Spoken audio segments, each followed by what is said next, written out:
Live from the KNDU Night Team, this is KNDU Local News 11 at 11. People who live in apartment complexes often find they can avoid a hefty internet bill by connecting onto someone else's internet. But as Ken Wiegand reports in depth tonight, as more people start to catch on, police say it could get both the user and the provider in trouble. It's as easy as the click of a mouse. Windows XP and other systems allow users to easily search for wireless networks, find out if they're secured, and connect right up.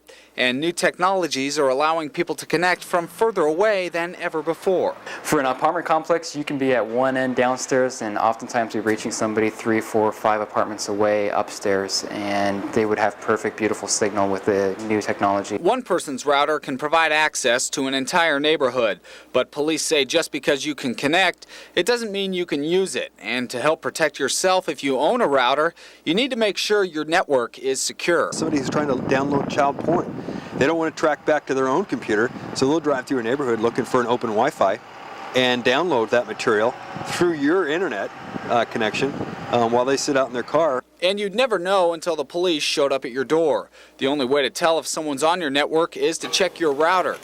The average router can hold hundreds of computers, and the only thing that might tip you off is slower internet. It depends more so on your internet service provider. Some internet service providers will provide 768 kilobits high-speed broadband connection, all the way up to 3-5 megabits per second. So those 3 and 5 megabits per second connections, you may not notice necessarily if somebody else is connected to your connection. And it only takes a few keystrokes to stop everyone from logging on. In Richland, Ken Wiegand, KNDU Local News. Now, it is pretty easy to lock down